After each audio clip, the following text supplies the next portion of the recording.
Hi friends, কেমন আছেন আপনারা সবাই? আশা করি সবাই ভালো আছেন, সুস্থ আছেন। আমরাও সবাই ভালো আছি। আজ দেখতে দেখতে পৌঁছে গেলাম আমরা হাওড়া স্টেশনে।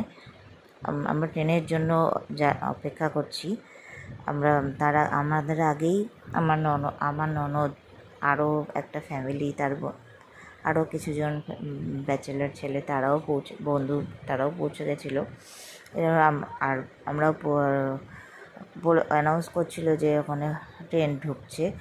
আর মারাত্মক লেভেলের ভিড় ছিল, খুবই ভীষণ ভিড় ছিল। আমরা অতি কষ্ট করে ট্রেনের সামনে পৌঁছেছি। আর ট্রেন তো অনেক দেরি করে এসেছিলো। 10:30 11টার সময় আমাদের ট্রেন ছিল, কিন্তু ট্রেন এসেছিলো প্রায় 12টায়। আমরা অতি কষ্ট করে ট্রেনে উঠেছিলাম। তারপরে 12:05 নাগাদ ট্রেনটা ছেড়েও দিয়েছিল। এটা হলো ট্রেনটা একটা জায়গায় দাঁড়িয়ে ছিল।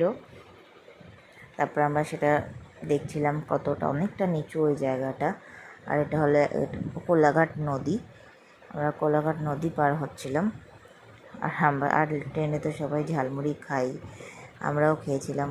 খুবই ট্রেন্ডিং একটা জিনিস, আমার খুব ভালো লাগে।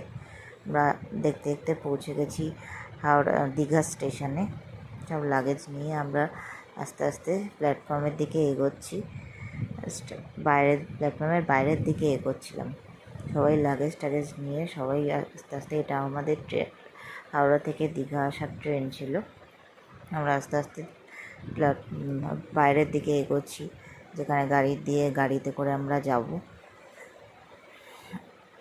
এটা সেখান অনেকটাই লম্বা রাস্তা ছিল। আর দেখতে দেখতে পৌঁছে গেছি আমরা দীঘার একদম মেন প্ল্যাটফর্মটার সামনে। আর দীঘার প্ল্যাটফর্মটা খুবই সুন্দর। আমি অনেক বছর পরে গেলাম, অনেক বছর আগে গেছিলাম, আর খুবই ভালো লাগলো। তাই দীঘার প্ল্যাটফর্মটা দারুণ সুন্দর ছিল।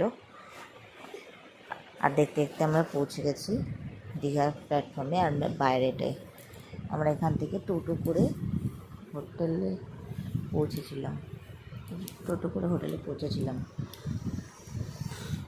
আর এটা হলো হোটেলের রিসেপশন। বাই।